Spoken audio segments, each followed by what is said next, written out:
I hope that everybody can hear me well. Hi everyone, I'm George Samagovidis. I'm an associate professor in computing and mathematical sciences at the University of Greenwich. My specialization is on AI, machine learning and blockchain for AML, anti-money laundering and financial crime. It's a pleasure to be here, and I have a panel of distinguished guests. So finally, it's Stacey English from Theta Lake. The topic for today, I have to read it: new technologies, AI, ML, blockchain to solve regulatory problems. It's quite a broad one, of course, and of course we know we're standing between you and your coffee break, so we will try to make the best use of the time, we are going to address this through some sort of thematic, through a thematic approach. So the first thing I want to open with, and before I give the floor to my panelists, is to start from an observation, actually two observations. The one about RegTech, and we're hearing a lot more about tech than reg. The word RegTech seems to me that it's kind of an oxymoron, in the sense that you have the two bits, the regulation on the one hand, which is by nature reactive as law, and you have tech, which is by nature proactive as innovation. And it seems also that the landscape in RegTech is changing, and the new affordances of technologies are giving new grounds, and that's what makes it a very interesting conversation. The next one is that when we talk about RegTech, I think we need to make a couple of distinctions. That we have a dichotomy. We have RegTech from the industry point of view, so what applications are available and what's happening in technology, and on the other hand, you have regulators and how they make use of technology. So you have an industry space and you have the regulator space. Without further ado, I think I'll just start from our first theme, which has to do with the state of play. I'd like to start with from Stacey. The thing is that we've gone a long way since level 39 and the regulatory sandbox. We've had the pandemic in between, and things have changed. So the real question is, what is the state of play now? Where are we standing now? Well, firstly, hi everyone, it's so fabulous to be here. I'm Stacey English from Theta Lake, and we provide compliance and security for the modern collaboration platforms that you're using, like Microsoft Teams and Zoom and all those things that we're absolutely dependent on. But I've been in financial services regulation for 25 years, so a lot of my thoughts are actually rooted in being a former regulator and a practitioner in banks and insurers. So in terms of state of play, I know we were talking about really what are the regulatory challenges that are driving all the opportunities for RegTech, and certainly the overriding thing that we're seeing is this move pretty much overnight to new ways of working. So we've all had to adopt a new model to let employees work from home. And I know it's something that's come up all day. Every panel I've sat in, it's come up because it's so topical and it's so important. And that really has, is this microphone all right? Kind of a bit echoey. It's fine. It's all right. That really has created all sorts of regulatory challenges that we hadn't anticipated. So we already had all sorts of record-keeping obligations, supervisory obligations, needing to protect data, and suddenly we've all implemented new systems to communicate. So the way we're sharing information is very, very different. We're communicating through video and chat and all different ways that we're finding is creating those challenges to actually how do you retain all this information, how do you supervise it? And I know it was mentioned earlier again, the guidance from the FCA just this week to say that's fine, you can work from home, you can have remote workers, but don't forget actually all of your regulatory obligations and standards that you have to meet still stand. And that's the challenge that firms really face, because when you've got a very different type of communication, and you're all sending things like GIFs and emojis and reactions, and it changes the meaning. We've all done a screen share where we shared the wrong screen, and if it's got sensitive data or something on it, it's a real problem. So that is really what's driving the challenges, is those record keeping and supervisory and security challenges.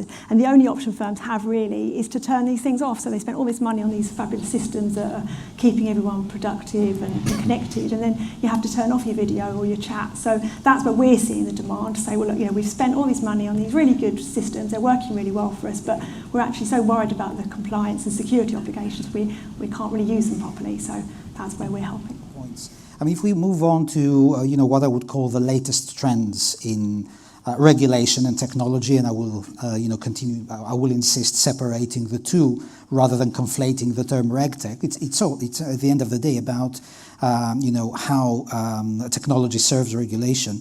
I'd like to talk a bit about the latest trends. So what's been happening in the last 12 months. So we have a wide variety of occurrences. We have a lot of talk about explainable AI, for instance. We have a lot of talk about smart contracts, blockchain, and arguably the most important use cases come from what goes under the term of the permissioned blockchain, so private blockchains and all that. But there's also been trends in the industry for not only for how the regulators use technology and how they embrace technology, but also how new players in this fintech, regtech ecosystem, whatever we want to call it, are growing and are appearing.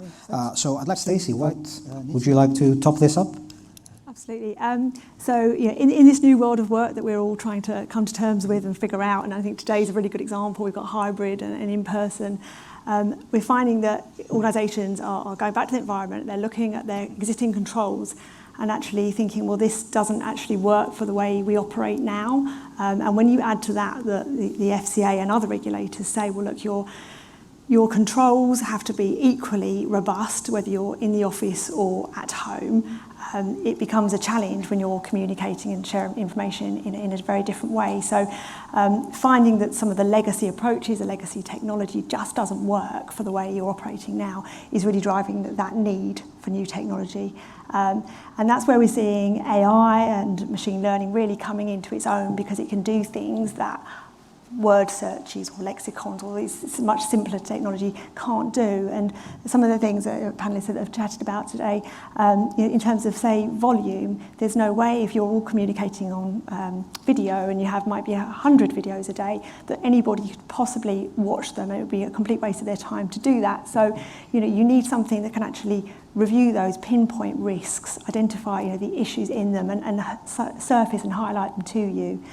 You need to be able to look at visual images. That's something that's not going to get picked up in a transcript. So if you're having a video call and then someone holds something confidential up, you're never going to pick that up if you don't have the sort of machine learning and natural language processing to actually identify that. Speed is really, really important in this scenario. So we've got such a risk of data leakage and sharing files and the wrong information, and potential for malware to get into your systems in this sort of heightened risk that we're working in. So you really need to act quickly to get any malware or any data leakage addressed out your system and dealt with.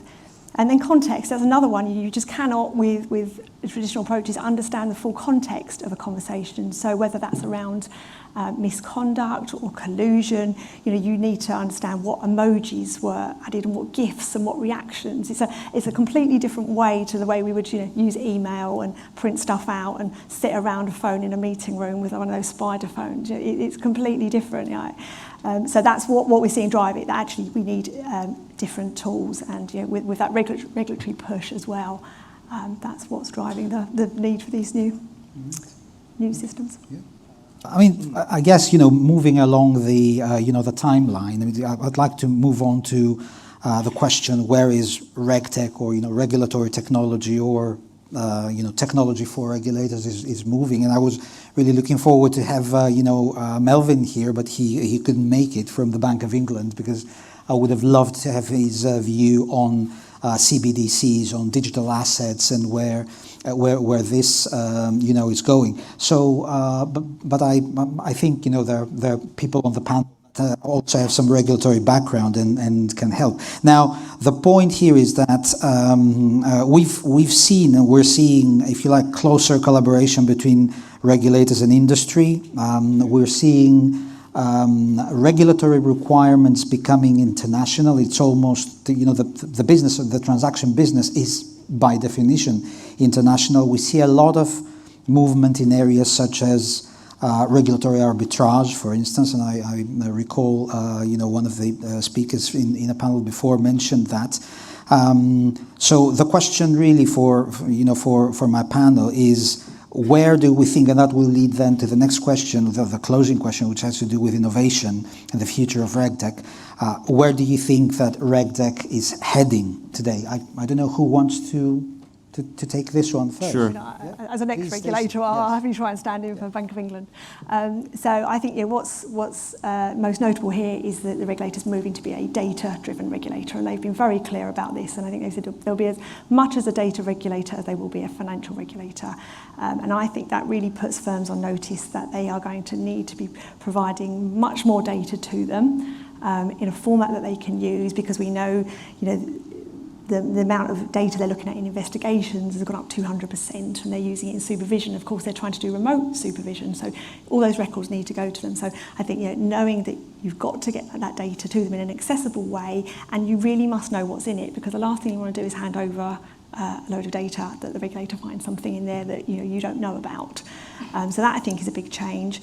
And I also think the precise detail of the rules will never keep pace with the pace of technology change. So Devin was speaking earlier, and he had a great quote from ESMA, where it's that outcomes-based approach to regulation. You have to keep records, and you have to supervise them, and you have to make sure that conduct is appropriate in your business. And don't expect the rule to say, well, you need to capture this, and this type of emoji, and this type of message. And it's an outcomes-based. You have your records, supervise them properly, and I think that's be quite a challenge for a lot of firms, actually, who can't get those records, who can't currently capture them all. And I think as we start to move back into whatever a normal environment is, and regulators start to ask us for those records, that's going to be an issue. Thank you. It's it's a great segue to the last bit, which has to do with, again, following up from what was said before, all very good points, is where innovation is heading in the RegTech space. There is a lot, and we were having this conversation we had lots of conversations just before the panel. So I feel like we've kind of exhausted all possible corners of it, but. There are things, developments like, smart contracts, NFTs, digital assets, and all that. It's not, of course, about the technology. It's about the technological affordances. And, of course, innovation is not about only technology. It's about the commercialization of technology, and therefore, it's about the product.